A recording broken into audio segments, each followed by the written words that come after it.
Bienvenidos a Me Quiero Volver Chango Mundialista. Gracias por hacerme su cómplice para matar el tiempo en esta jornada 25 ya de Reflexiones Juntos.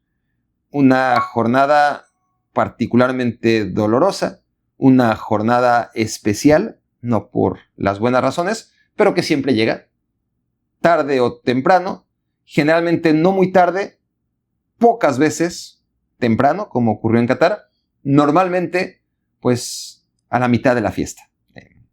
Récord de esperanza, de días vivo de la selección mexicana, fueron 25 días vivo, nunca había pasado. Claro que esto obedece al nuevo formato, con más equipos, con más partidos, con una ronda extra de 16avos de final, en la que México se impone a Ecuador y a partir de ahí pues tiene una semana más de vida de lo que acostumbra en una Copa Mundial.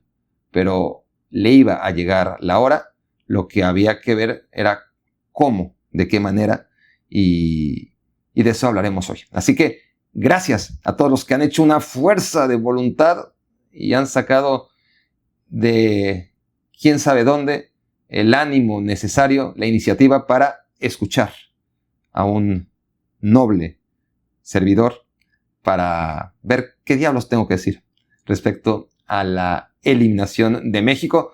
Si están escuchándome esta madrugada porque no pueden conciliar el sueño tras la derrota contra Inglaterra, si me están escuchando al otro día, y seguramente habrá muchos que habrán decidido que no estaban para escuchar el día posterior, que tuvieron que pasar quizás 48, 72 horas hasta que dijeron, bueno ya, guardaron el luto suficiente, despejaron su mente y están listos para escuchar Me Quiero Volver Chango de nuevo. Gracias también a aquellos, independientemente de cuando estén escuchando este capítulo que es triste. Pero también mi compromiso es que va a ser real. Va a ser lo que, por lo menos yo asumo, es la verdadera problemática del fútbol mexicano. Pero hay que empezar por los últimos 90 minutos. Y poco a poco iremos llegando al origen de por qué siempre pasa lo mismo, ¿no? Que tampoco es tan complicado. Reflexión número 1. México hizo un mundial digno. México hizo un mundial que enorgullece. México hizo un mundial que para mí fue sobrevalorado en la primera fase, pero que cambió radicalmente para bien en los partidos contra Ecuador e Inglaterra. Lo dije en su momento, lo normal, lo natural, es que el buen juego te conduzca a buenos resultados, pero a veces es al revés. Los buenos resultados son los que te conducen a un buen juego porque anímicamente te preparan y te pulen y te generan confianza, ¿no? para el siguiente encuentro. Y México tuvo una estrategia, que al final fue excelente, en la que contra equipos inferiores, como a los que enfrentó en fase de grupos, jugó a que el otro cometiera el error, aprovecharlo y llevarse los partidos sin lucir. Y después entendió lo que era mi gran preocupación de cara a los partidos ya definitivos de eliminación directa contra Ecuador y después contra Inglaterra. Entendió que ese planteamiento, como jugó en los partidos de primera fase ante Sudáfrica, Corea del Sur y República Checa, no iba a ser suficiente.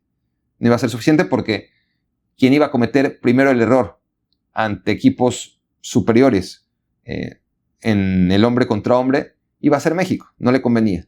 Y México, crecido ya a nivel anímico, fue capaz de plantarse muy bien y dominar y merecer victoria en contra de Ecuador y en contra de Inglaterra. Contra Ecuador le alcanzó, contra Inglaterra no le alcanzó. ¿Y por qué? Miren, México necesitaba que un montón de ingredientes estuvieran presentes para vencer a un equipo como Inglaterra.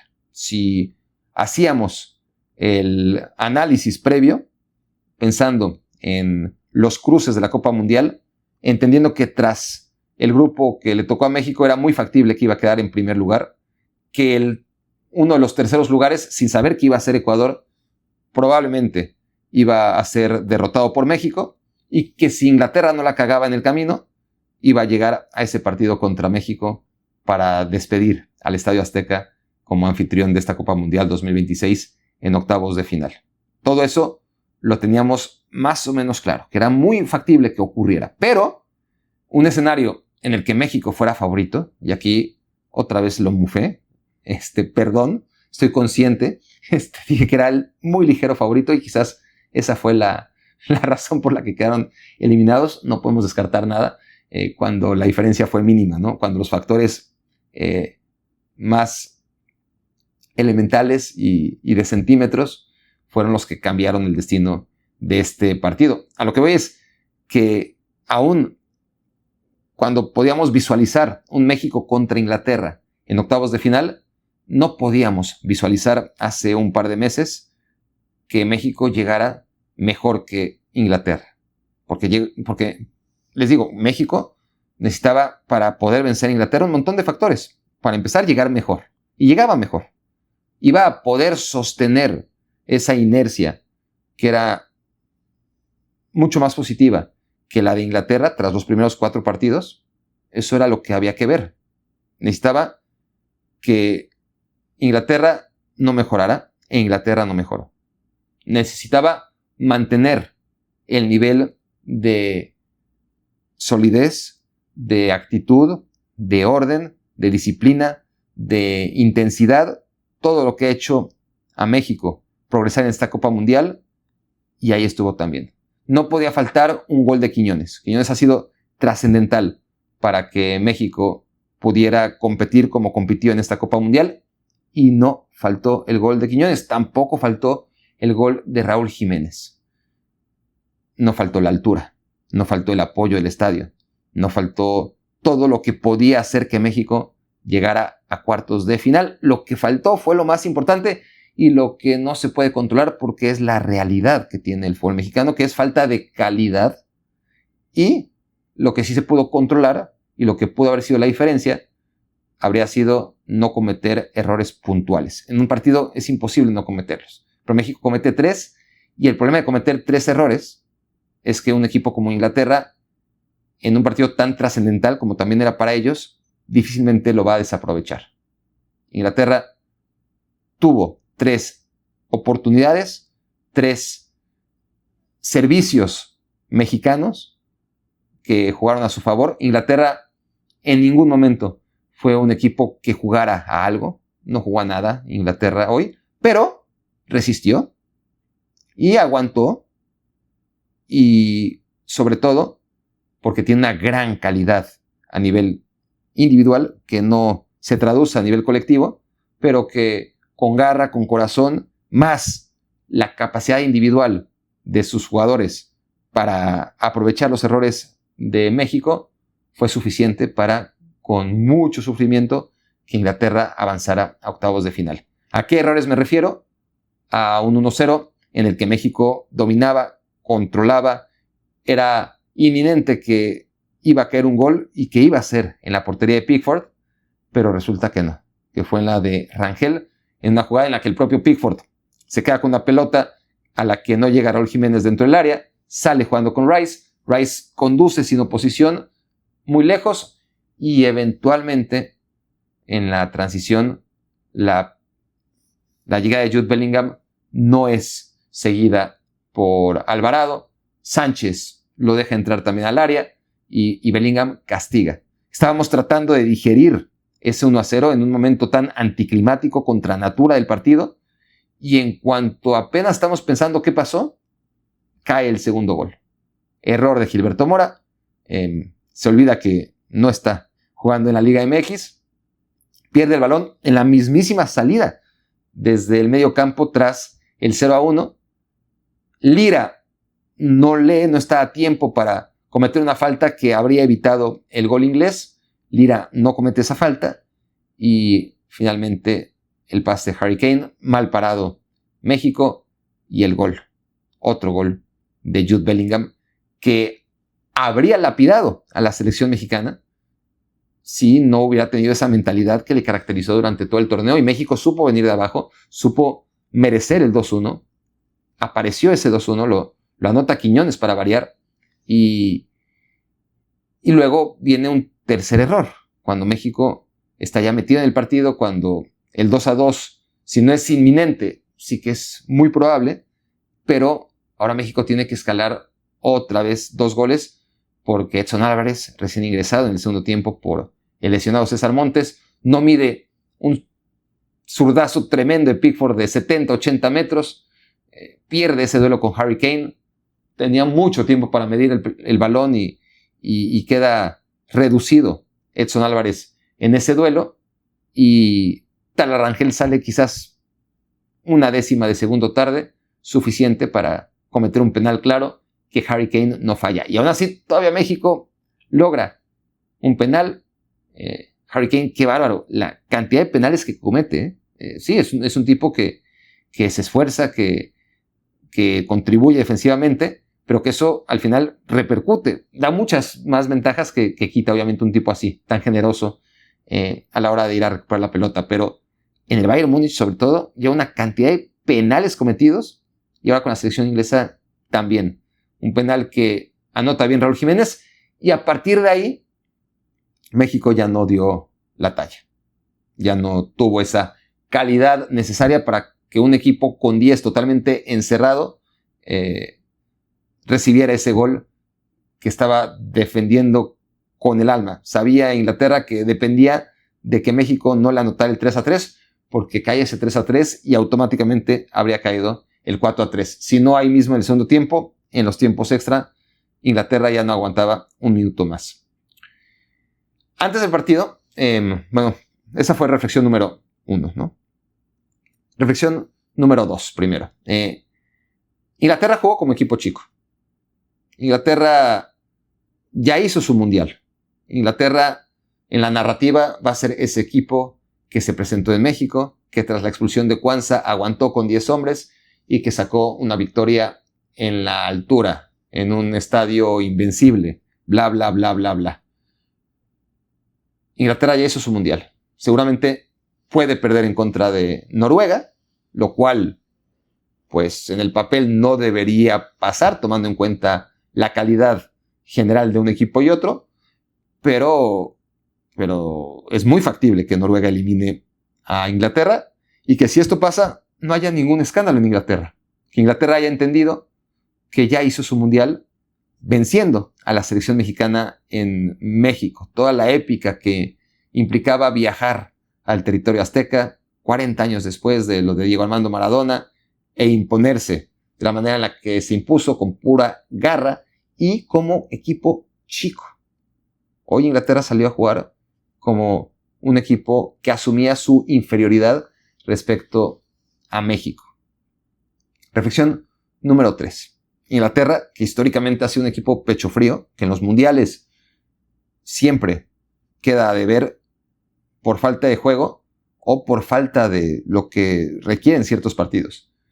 ¿Cómo estará la selección que no es capaz ni siquiera de encontrar esta versión de Inglaterra? Que Inglaterra, justo el día en que por fin le puso huevos, tuvo que ser en contra de México.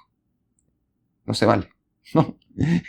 ¿Por qué México no se encuentra a una selección inglesa como la que hemos visto en otros mundiales? ¿O es que México no logra aprovechar que tiene un partido a modo, en unas circunstancias a modo, y hace ver a Inglaterra como un equipo con más corazón del que tiene? Yo creo que no. Yo creo que Inglaterra, en realidad, aunque me parece válida la pregunta que me hago yo a mí mismo, mi respuesta a mí mismo es que no, que mala suerte México, pero las circunstancias de tu estadio hicieron que un equipo históricamente pecho frío como Inglaterra en este tipo de partidos sacara pecho, y tengo que insistir, jugando como equipo pequeño, le haya calentado el pecho lo suficiente como para sacar el resultado que sacó, sin duda, esta selección inglesa, que es lo único, ¿no? No puedes hablar de juego, tienes que hablar de gallardía, de resistencia, de momentos de Gordon que fue trascendental, lo de Harry Kane, lo de Jude Bellingham, lo de Pickford y muy poco más. Reflexión número 4. Antes del partido estábamos ahí en la sala de la cobertura aquí en Nueva York, en el monitor, viéndolo pues con los analistas de ESPN, ¿no? Estamos compartiendo con, entre otros, Frank Leboeuf, el campeón del mundo con Francia como defensa central en aquella final en contra de Brasil en 1998. Y antes del partido, o justo cuando empezaba el partido, me hacía una pregunta que me han hecho muchas veces desde el extranjero. Cuando te lo hace un campeón del mundo, como que tiene más jerarquía la pregunta y quieres contestar de la manera más adecuada posible, ¿no? Me preguntaba, como tantos otros, mexicanos y extranjeros, ¿no? ¿Qué le falta a México? ¿Por qué México, con todos los recursos, con toda la afición, con todos los habitantes, con todo el interés que tiene en el juego, por qué no le alcanza? Lo primero que me llamó la atención de su pregunta es que, a pesar de todo, a pesar del gran mundial que venía haciendo México, sigue imperando la sensación, no de que mira, qué lejos llegó México, sino que el mundo lo ve como México no llega lo suficientemente lejos. México es un país que debería estar por encima de donde está futbolísticamente hablando. Eso es lo primero que me llama la atención, ¿no? Por bien que lo haga México, como que tenemos la sensación de que el mundo va a admirar lo que está haciendo la selección mexicana, cuando no. Mi experiencia con este tipo de preguntas es que la gente, incluso cuando México anda bien, espera más de la selección mexicana. En general, le parece una selección que debería estar en otro nivel, que debería estar al nivel de Argentina, ¿no? O no voy a decir ejemplos europeos porque están más lejanos, pero ¿por qué está tan lejos, ¿no? de ser una potencia del continente? Y mi respuesta fue, porque él me decía, a ver, físicamente, es porque son pequeños, y yo le decía, no, Frank, fíjate en la selección española, ¿no? No son altos, no son físicamente potentes, y el biotipo del jugador español y del jugador mexicano es muy similar, no pasa por el tamaño. Y esto lo comentábamos en los minutos previos, ¿no? Cuando la diferencia de estatura era realmente destacada, ¿no? Harry Kane, que en la Bundesliga y en la Premier League, en la Champions League, se ve de un tamaño normal, contra la selección mexicana parecía un gigante, ¿no? Yo le decía, no es el tema del físico, sino dos asuntos principales. Uno, el de la competencia. No hay una ética de trabajo, el futbolista mexicano está muy cómodo, salvo excepciones de jugadores que sí buscan la excelencia deportiva. En México, por el sistema de competencia, las liguillas, no le expliqué todo tampoco, ¿no? Porque hubiera necesitado todo el tiempo. Le dije, a modo de resumen, que el nivel de competencia en la Liga MX no fomentaba que los jugadores fueran competitivos, que estaban muy bien en general, que no tenían la necesidad de irse a Europa a ganar más dinero porque en México ganan mucho y porque los recursos están enfocados en pagar a los futbolistas y no a los entrenadores, a los formadores de jugadores. Por lo que las pocas veces que un jugador mexicano joven llega a Europa, tiene conocimientos tácticos muy limitados, donde en otros países ya se mueven, ya entienden el juego sin necesidad de pensarlo porque está automatizado. En México también, por lo general, sin negar que pueda haber excepciones, los jugadores están menos preparados tácticamente porque hay mucha menos inversión en lo más importante, que son formadores. Eso le decía yo a Frank Leboeuf, o a Frank Leboeuf en resumen. Pero más allá de mi respuesta, me llamó la atención la pregunta, ¿no? Porque refleja eso, ¿no? Que en el mundo, en general, se espera que México sea más de lo que es. Y se sorprenden de que México, pues, no pase nada con México, básicamente. Para nosotros es, claro, una actuación muy buena. Para el mundo, otra vez no pasó nada con México. Reflexión número 5. Pues es eso. Me la salto porque era la respuesta a Lebev. Tema de calidad, tema de formación, tema de entrenadores, ¿no? Falta esa calidad que pueda dar a México en este tipo de partidos, en el partido contra Países Bajos en 2014, contra Alemania en el 98, etcétera, etcétera, etcétera.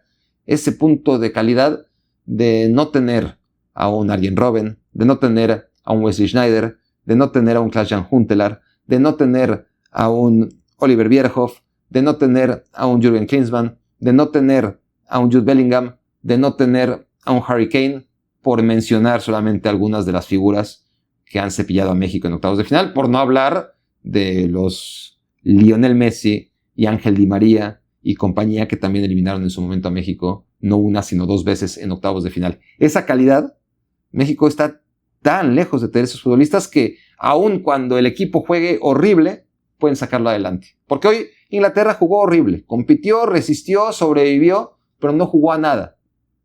No importó la altura, no importó el escenario, todo importó, pero importó menos, ¿no? Fue menos trascendental el escenario, el Estadio Azteca, la temperatura, la lluvia previa, la altitud, la actitud de la selección mexicana, la inercia que llevaba, los 0 goles que había recibido, toda la pasión de la afición en torno a la selección, la hostilidad con la que fue recibido el equipo inglés, todo eso suma poquito, ¿no? Poco a poco para que el equipo pueda competir. Pero lo que realmente marca diferencias, y hoy lo vimos, y es más importante que todo lo demás junto, es tener la calidad de ese tipo de jugadores que te resuelven los partidos. México no tiene nada cerca que un Harry Kane, nada similar a un Jude Bellingham, nada parecido a un Anthony Gordon, y ya está. Son esos los factores que marcan diferencia entre las grandes selecciones y las selecciones que compiten como pueden, con lo mejor que tienen a su disposición, que acaba siendo insuficiente. Esto me lleva a la reflexión 6 y 7 que van de la mano, y Javier Aguirre. Javier Aguirre, un técnico discutido, un técnico que ha hecho cosas extraordinarias para el fútbol mexicano en copas mundiales, y de cara al extranjero también, un mexicano que sobre todo en España, que es donde ha hecho la gran mayoría de su carrera, pues ha legitimado al fútbol mexicano, ¿no? Un entrenador extranjero en España, donde hay tan buenos entrenadores, 16 equipos de 20 generalmente están entrenados por españoles. La excepción han sido de manera puntual algunos equipos como los que tienen a Pellegrini, como el Real Madrid cuando apuesta por un técnico extranjero, como el Barcelona cuando hace lo mismo, el Cholo Simeone que está de planta en el Atlético de Madrid, pero el demás, el resto son técnicos españoles porque son muy buenos, y mira la Premier League cuántos técnicos españoles no tienen, ¿no? Entonces, Aguirre es un técnico que tanto a nivel de clubes como a nivel de selecciones ha hecho cosas tremendas, pero siempre fue recordado, ya veremos después de este mundial, por lo que no hizo, o por sus equivocaciones, por el recuerdo del partido contra Estados Unidos en el Mundial de 2002, en octavos de final, y por el recuerdo y el trauma de México en contra de Argentina en el partido de 2010, y cómo se equivocó en el planteamiento inicial. En 2002 el problema fue la gestión en general del partido en contra de Estados Unidos, y en 2010 pues que regaló el encuentro desde su planteamiento original, ¿no? Y bajo estos dos antecedentes había que analizar cómo metía la pata Aguirre o si no la metía en este partido. Y así como es muy difícil para un jugador o para un equipo no cometer errores graves, en la gestión de un partido tan emocional y con tan poca materia prima de primer nivel como tiene México, es demasiado estricto concentrarse en las equivocaciones de Javier Aguirre. Yo creo que Javier Aguirre hizo un mundial sensacional. Fue una de las grandes figuras de México para hacerla competir más allá de las limitaciones y de las posibilidades que muchos creíamos tenía esta selección. Entonces, dicho todo esto, Aguirre es casi irreprochable durante el mundial y en particular este partido contra Inglaterra, que es el que estamos analizando, ¿no? ¿Y qué es lo único que se puede reprochar? Lo único que, si acaso, si nos ponemos muy estrictos, a mí no me gustó, fue el ingreso de Santiago Jiménez en lugar de Julián Quiñones. Entiendo que Julián Quiñones podía estar ya muy cansado. Entiendo que necesitabas poblar el área con delanteros. No sacó a Raúl Jiménez, metió a Santi, eventualmente iba a meter a Memote, solo faltó la hormiga. Y no podía sacar a Alvarado, porque si tenías a 3 delanteros, pues no ibas a sacar a Alvarado. Y tampoco ibas a sacar a Lira, porque era el que te daba el equilibrio. Y entonces decidió sacar a Quiñones, que Quiñones es el jugador que de verdad ha marcado la diferencia en esta selección. No puedes sacar o no deberías sacar a ese jugador que en cualquier momento te resuelve, por cansado que esté. Decide sacar a Quiñones y meter a un delantero que ya había exhibido, creo que había sido más que suficiente lo que le vimos contra Ecuador en esos minutos, como para saber que no estaba para jugar. No un partido así, no cuando necesitabas lo que necesitabas. No te lo iba a dar Santiago Jiménez, y mucho menos sacando a Julián Quiñones. Esa es una equivocación. No digo que eso le costó el castigo a México, no digo que eso eclipsa el gran trabajo general que hizo Javier Aguirre, pero ciertamente fue difícil de comprender. Ya hablaré de Brasil, pero fue muy similar a lo de Ancelotti metiendo a Neymar. Claro que entre Neymar y Santi Jiménez hay una diferencia tremenda. Ni siquiera vale la pena empezar a explicar por qué. Pero la similitud entre uno y otro es que fueron convocados a pesar de que llevan toda la temporada y muchos años haciendo poco y nada. En el caso de Neymar, muchos más años, pero esta última temporada no tan mala como la de Santi Jiménez. Y 2 jugadores cuya presencia en sus respectivas convocatorias ya era cuestionable, ingresan en el momento que más los necesita su selección, pensando que van a ser los salvadores. Y Neymar no iba a ser el salvador de la selección brasileña, como Santi no puede hacer ni mucho menos nada útil para la selección mexicana, como demostró en sus minutos contra Ecuador y en sus minutos contra Argentina. Contra Inglaterra. Contra Argentina esta vez no. Pero vaya que nos dejó traumados y lo mencionamos incluso cuando México no pierde con Argentina. Contra Inglaterra como contra Ecuador, Santi Jiménez demostró que estorbaba más de lo que ayudaba al funcionamiento de la selección mexicana. Reflexión número 7. Les decía que venía de la mano con la anterior, y es una pregunta simple que requiere pensarla honestamente, y ahí se las dejo. ¿Hasta dónde hubiera llegado la selección mexicana sin Julián Quiñones? Pregunto esto porque Julián Quiñones metió 4 goles. Nunca había pasado esto más que con Luis Hernández en Francia 98. Julián Quiñones se ha convertido en el máximo goleador en la historia de la selección en mundiales, empatado con Luis Hernández, que consiguió sus 4 goles en Francia 98, y empatado con Javier Hernández, que consiguió sus 4 goles en distintos mundiales. Ha sido una tremenda aportación la de Julián Quiñones a los intereses de México, no solamente por lo que dicen las matemáticas, sus 4 goles, sino por la manera de encontrarlos. México muchas veces juega bien, se impone a pesar de sus carencias en estilo a sus rivales, pero le ha faltado ese jugador diferencial que esta vez no le faltó. Es Julián Quiñones. Y esto, dentro de todo lo que veníamos hablando, de la falta de calidad, de la falta de cuidado en la formación de futbolistas, de todo lo que está mal en el fútbol mexicano y que no va a cambiar. No va a cambiar sobre todo porque ahora un buen mundial a secas legitima todo el mal trabajo de todo este tiempo, ¿no? Porque como México lo hizo bien en el mundial, no hay razón por la cual cambiar a un fútbol mexicano que no ha evolucionado. ¿Cómo esperar que México evolucione? Que la selección mexicana sea mejor si el fútbol mexicano, si la federación, si la liga están estancados, si no es que han involucionado perdiendo cosas que antes había, ¿no? Antes había por lo menos descenso, antes por lo menos había equipos en la Copa Libertadores, ya era muy cuestionable el cruce de intereses, el conflicto de intereses que había entre clubes y selección, pero bueno, por lo menos México tenía algunas cosas que ha ido perdiendo hasta llegar a este punto en el que concluimos Julián Quiñones, cuestionado por tanta gente, empezando por Javier Aguirre, tiene eso que no ha tenido ningún futbolista mexicano. Y su formación no fue en México. Llegó, lo he dicho muchas veces, es un futbolista mexicano porque debutó en México y ahí desarrolló buena parte de su carrera.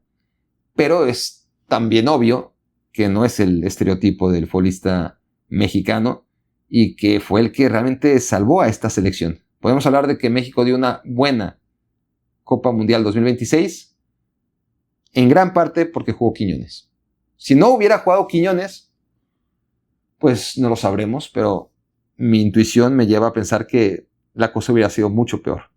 Que México no hubiera encontrado los goles o varios goles como recompensa de su buen juego y de su buen accionar. Se hubiera quedado ahí, sin ese último latigazo en 4 ocasiones de Julián Quiñones. Y eso hace reflexionar sobre el tema de lo bienvenidos o no que son los naturalizados, pero también paralelamente de lo mal que está la formación de futbolistas en México, para que a Colombia le alcance para una selección, ellos sí, súper competitiva, que ya veremos cómo le va mañana, pero que tiene toda la pinta que se va a meter en cuartos de final, y que todavía le alcanza para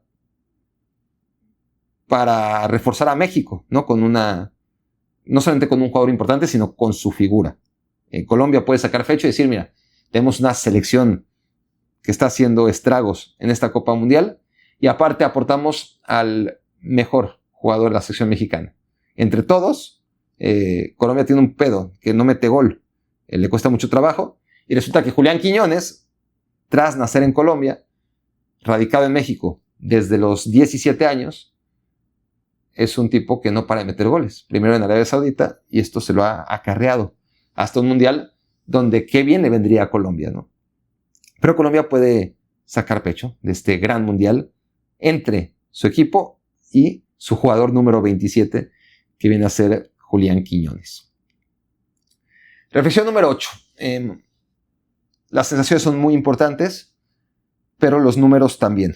Y los números establecen que son los que se quedan. Al final las sensaciones se quedan en algunos, pero en general en el marco colectivo se dispersa, ¿no? Las sensaciones se van quedando en el olvido. Y lo que permanece es el resultado.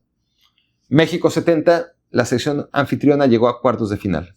México 86, cuartos de final. En 2026, jugando el local todos sus partidos, se quedó en octavos de final. Una jornada antes. Un desempeño peor que el que tuvo Rusia en casa, por ejemplo, en 2018, que se metió en cuartos de final. Mejor que el de Qatar, sí. Mejor que el de Sudáfrica, también. Peor que el de Brasil, a pesar del 7-1 que se juega en semifinales, pues sí, peor porque las potencias, cuando organizan la Copa Mundial, tienen presión a partir de semifinales, pero antes no les cuesta ningún trabajo. Y las selecciones, sobre todo de nuestro continente, aquellas que han podido organizar un mundial,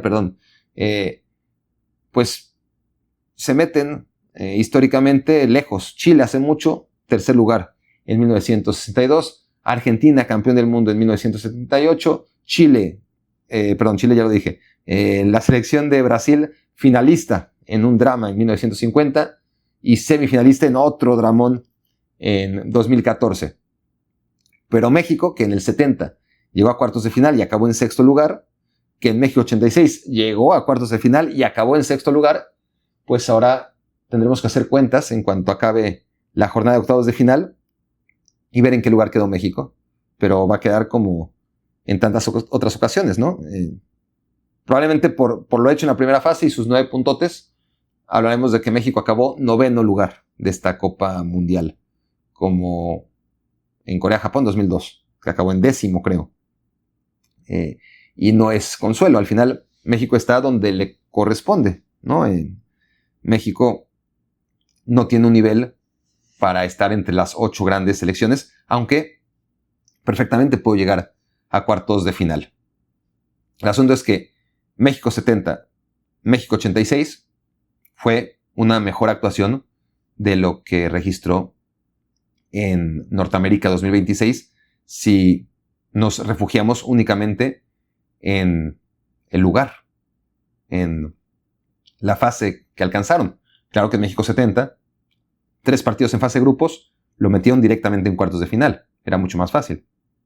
Que en México 86 fueron 3 partidos más el partido de octavos, y el partido de octavos fue contra Bulgaria, equivalente al que México tuvo contra Ecuador. Pero era 16avos, ¿no? Una ronda extra que no existía antes, y van cambiando los formatos. Cuando alcanzaban 3 partidos para meterte en cuartos de final como anfitrión, México lo logró en México 70. Cuando necesitabas 4 partidos, los 3 en fase de grupos, más el de octavos, para meterte a cuartos de final, México lo logró en México 86. Y ahora que se necesitaba un partido más, México ya no lo alcanzó. Tras sus 5 primeros partidos, no logra los cuartos de final. Mientras en México 70 bastaban 3 partidos, en México 86 ya se necesitaban 4, pues en este mundial ya se necesitaban 5, ¿no? Y México no lo logró. Por lo tal, si somos fríos, México, a pesar de todo, ha tenido su peor actuación como anfitrión de las 3. Reflexión número 9. Aunque haya sido el anfitrión, el tema es que ese es el nivel de la selección mexicana. Los octavos de final. Y ya está. Que Corea del Sur se pudo meter a semifinales en su mundial, pues sí, qué coraje que México no pudo. Que por lo menos Rusia se metió a cuartos de final, es verdad, lástima. Pero tampoco hubiera cambiado la realidad del fútbol mexicano. Habría sido un capítulo aislado cuando México en casa se metió en semifinales. O cuando se metió otra vez en cuartos de final. Queda en octavos de final, duele más porque es en casa, porque el equipo parecía que estaba para más. Pero es la misma historia, chicos.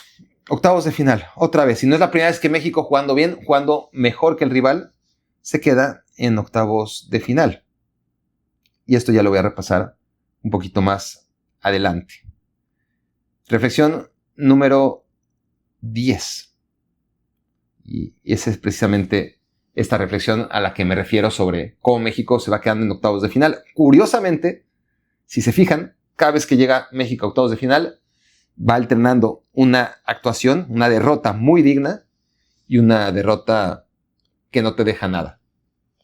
Empezando por 1994, o si quieren, por 1986. Esa ya me queda lejos y la tengo que analizar desde los libros, ¿no? Incluso podríamos hablar de Argentina 78 como punto de partida, que fue un desastre. Argentina 78 fue la peor selección de aquel mundial, y en el 86 fue una selección digna. Penales contra Alemania, que de haberlos ganado México se habría metido en semifinales, pero fue digno. Al 94 fue una eliminación indigna, en penales contra Bulgaria, dejando muy malas sensaciones. Al siguiente mundial, 98, fue una eliminación dolorosa pero digna en contra de Alemania tras haberlos superado. Luego, en 2002 fue de lo más indigno, imaginable, ¿no? Y también inimaginable ante los Estados Unidos. Y en 2006 tocaba digno y volvió a ser digno ante Alemania. Estoy hablando no de la actuación de México, que casi siempre es la misma, sino de el desenlace, ¿no? Su último partido y la sensación que deja. Desde el 78 hasta la fecha es un mundial bueno, un mundial malo. En cuanto, no al mundial, corrijo otra vez, ya lo había dicho antes, pero en cuanto a la sensación que deja en el último partido. En el 78, terrible, contra Túnez. En el 86, bueno, contra Alemania, o digno. En el 94, y me estoy saltando los mundiales que no juega México, en el 82 no lo juega, el 90 no lo juega, ¿no? Pero mundial a mundial ha sido así: 78, indigno; 86, digno; 94, indigno, tras perder contra Bulgaria en penales; 98 digno en contra de Alemania, que remontó. En 2002 indigno contra Estados Unidos. En 2006 digno en contra de Argentina en un partido generalmente muy bien recordado. En 2010 de lo más indigno también contra Argentina, pero en un contexto totalmente distinto, salvo que en ambos México acaba perdiendo en octavos de final. En 2014 tocaba digno y fue digno en contra de Países Bajos y se acabó perdiendo. En 2018 contra Brasil fue indigno, México ni se presentó. En 2022 pues no hubo, México se salió del molde, fue un underperformance claramente, ¿no? De lo que viene a ser México, que no puede hacer overperformance, pero siempre hace octavos. Y sus overperformances han sido en casa, México 70 y México 86, y no pudo ser en México 2026. Lo que sí tiene es esas decepciones que se van alternando, ¿no? Increíblemente, desde el 78 hasta la fecha estamos hablando de una eliminación digna, una digna. Esto es pura curiosidad, pero no deja de llamar la atención, ¿no? Porque habíamos llegado a 2018, que fue una eliminación indigna contra Brasil, y luego llega la de 2026, que fue de lo más digna en contra de Inglaterra, si nos saltamos 2022, donde no hubo un partido definitivo, donde México murió desde la fase de grupos. Así que la mala noticia es que o se rompe esta tendencia que lleva ya casi 50 años, increíble, ¿no? En 2030 llevará 52 años esta tendencia en que la selección mexicana es eliminada en la fase de eliminatoria de una manera indigna y luego digna, y toca que 2030 sea indigna, salvo que se trabaje y ya vamos muy lejos, ¿no? Muy a remolque, como para pensar que se hagan cambios, que quizás si México hubiera tenido otro descalabro como el de Qatar, a lo mejor, no pierdo la esperanza, ya ahora sí se hubiera hecho algo, pero como están las cosas, pues todo se va a quedar como ha estado, como le gusta a la gente, y es el techo del fútbol mexicano, que no está mal. Ya quisiera México ser uno de los 16 mejores países en materia de cosas realmente importantes, ¿no? En ciencia, en educación, en cosas que realmente puedan repercutir en un mejor futuro o presente de México. No es el caso. México está abandonado en muchos otros sectores más importantes. Ojalá pudiera ser 16 del mundo como país, ¿no? El fútbol mexicano está por encima de lo que ha podido hacer el país, un país tan castigado por sus dirigentes como el fútbol mexicano también lo ha sido por los suyos. Y aún así, el fútbol mexicano, dentro de todo, está entre los 16, debería estar mejor. Nosotros que somos críticos lo sabemos, y la gente de fuera, con Frank Leboeuf, para hacer plática nada más al iniciar el partido, también tiene esa sensación generalizada, ¿no? De que México no tiene un potencial enorme y que no acaba de explotarlo, y que mundiales como este no van a hacer que la cosa cambie. Van a legitimar el buen accionar, van a legitimar el accionar de los directivos y del fútbol mexicano en general, y lo van a catalogar como, bueno, ¿para qué cambiar si la gente está contenta, si mira los resultados de este mundial? Y eso no se lo creen ni ellos, pero de que los legitima, eso no nos puede quedar duda. Reflexión número 11. México, por más que ha tenido este partido digno, etc., la conclusión es que nunca puede ganarle en una eliminatoria a un equipo que sea una potencia mundial. En fase de grupos, sí, lo ha hecho varias veces. En eliminatoria, donde no hay margen de error, donde el rival no se va a dejar, ahí nada. Ni una sola victoria. Todas las victorias, o las pocas victorias, han sido contra Paraguay, por ejemplo, o contra Bulgaria más bien, porque, Paraguay había sido en fase de grupos, no. En México 86 fue contra Bulgaria, ¿no? La única victoria de México en eliminatoria, y ahora la de Ecuador, en una nueva ronda de 16avos que de todas formas está por debajo de lo histórico, ¿no? Del listón histórico que se ha puesto la propia selección mexicana, que son los octavos de final. superar a Ecuador simplemente fue llegar al punto en el que México ha estado instalado, salvo por Qatar 2022, que son los octavos de final. Entonces, México tiene esas victorias contra la selección de Bulgaria, contra la selección de Ecuador, y nada más. Ha perdido contra todas las demás potencias. En el 94, sí, le ganó la selección búlgara. No solamente te ganan potencias, en 2002 te ganó la selección los Estados Unidos, pero en el resto te han ganado selecciones de otro nivel, de otra jerarquía. Y México, que sí ha perdido contra rivales inferiores en el papel como Bulgaria o Estados Unidos, llegados a octavos de final, nunca ha podido dar el campanazo ante un equipo grande. No lo hizo en 2026, una buena oportunidad en contra Inglaterra. No lo hizo en 2018 contra Brasil. No lo hizo en 2010 ni en 2006 contra Argentina. Y no lo hizo en 1998 contra Alemania. Esas son las derrotas que ha tenido México, en muchas de ellas jugando bien ante potencias que al final le ganan a un equipo que ha sido incapaz de ganarle a nadie en una eliminatoria en toda su historia, ¿no?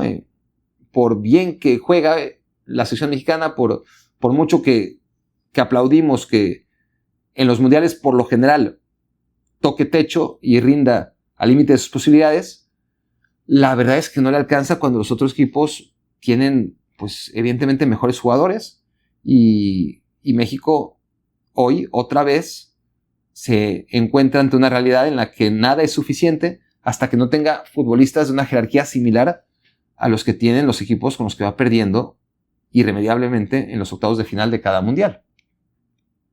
Reflexión número 12.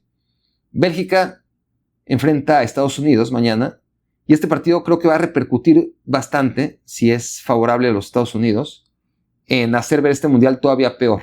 Si Estados Unidos queda fuera, es bueno. Los anfitriones, tanto Canadá como Estados Unidos como México, todos fuera en la ronda de octavos de final.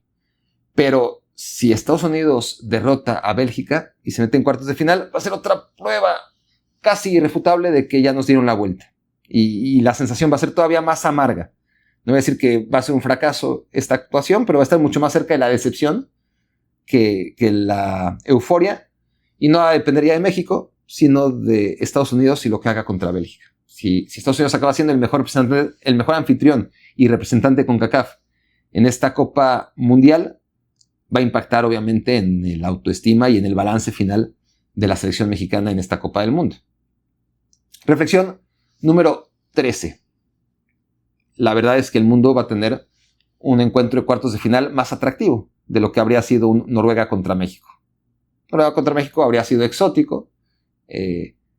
Dos selecciones que nunca han llegado a semifinales, disputándose un puesto que los catapultaría a una actuación sin precedentes. Obviamente México, yendo a muchos más mundiales que Noruega, pues ninguno había llegado tan lejos. Cuartos de final sí, pero en el caso de México, pero la posibilidad de disputarse con Noruega un boleto a la semifinal habría sido muy interesante para los mexicanos, para los noruegos, para mucha gente, pero no al nivel de un Noruega contra Inglaterra, y en particular Harry Kane contra ese monstruo llamado Erling Haaland, que hoy eliminó, no voy a decir solo, porque Noruega hizo un gran partido, Noruega tuvo la pelota, Noruega ejerció la iniciativa en todo momento, tuvo a un portero que salvó de manera inexplicable 2 o 3 goles de Brasil, ¿no? Lo de Nyland fue muy muy bueno,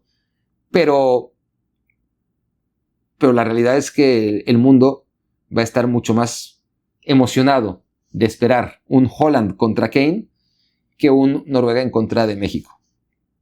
Eso hay que reconocerlo, y también con eso señalar por qué México es incapaz de generar ese tipo de figuras, ¿no? Porque pasan los años y México no tiene nada parecido. Lo tuvo en Rafa Márquez, pero en otro tipo de posición, y obviamente lo tuvo en Hugo Sánchez hace mucho tiempo, ¿no? Entonces, sí da pena que la gente, en general, pues, es una realidad, esté esperando más, o estuviera esperando más un Noruega contra Inglaterra que un Noruega contra México, que le habría sabido muy poco. Con Noruega e Inglaterra tiene ese duelo entre Harry Kane y Erling Haaland que ningún futbolista mexicano, ni siquiera Julián Quiñones, hubiera podido ilusionar al grueso de la afición lejos de México. Y bueno, cuando viene la ambulancia, si es que la escuchan, seguro la tienen que escuchar. Reflexión número 14. Recuerdo cuando mi tío de Canadá, bueno, tío mexicano que estuvo viviendo en Canadá, regresó a México y yo conviví con él durante la Copa Mundial del 98. Para mí era especial porque nunca tuve en la familia alguien futbolero y a mi tío le gustaba el fútbol. Y vivimos con mucha pasión e interés las 2 primeras semanas del Mundial. Nos abrazamos con el gol de Luis Hernández contra Bulgaria, nos lamentamos con su falla, con los penales, con todo lo que pasó en aquel partido. En Estados Unidos 94, ¿no? Si dije Francia 98, que no sé, ya estoy cansado, perdón, pero en Estados Unidos 94 fue cuando tuve la oportunidad de ver ese Mundial con mi tío y estaba muy contento, ¿no? De que veíamos el Mundial juntos. Y de pronto, después de que eliminaba a México, me dice, para mí el Mundial ya acabó. Y yo, ¿cómo? Si estamos a la mitad. O sea, sí me dolía que perdiera México, pero yo, aunque siempre he sido de la selección mexicana, he sido siempre mucho más del fútbol en general, ¿no? Y para mí un Mundial es mucho más que seguir a la selección mexicana. Y que hayan eliminado a México, ahorita duró 3 semanas por lo menos, pero a las 2 semanas me parecía increíble que mi tío ya decía, pues a mí ya no me ilusiona el Mundial. Y en efecto, no es que ya no hubiera vuelto a ver un partido del Mundial, pero ya se alejó y ya no lo vivió con la intensidad que lo estaba viviendo antes, jugara quien jugara. Y a través del tiempo a mí mi tío me parecía rarísimo, pero me he dado cuenta que es lo normal. Que lo extraordinario es gente como yo, que lo que realmente disfruta de un Mundial por encima de todo es el Mundial. Para todos aquellos que son como mi tío, pues muchas gracias por escuchar. Me quiero volver chango. De hecho, hoy ya me largué y quiero publicar lo antes posible. Y lo más que dure este podcast, lo más que va a tardar en subir. Así que voy a dejar las reflexiones, que son muchísimas también, del Brasil-Noruega, para mañana. Mañana las reflexiones del día, más todo lo que hay que decir de la eliminación de Brasil contra Noruega. Esto fue Me Quiero Volver Chango. Muchas gracias por haberme hecho su cómplice para matar el tiempo.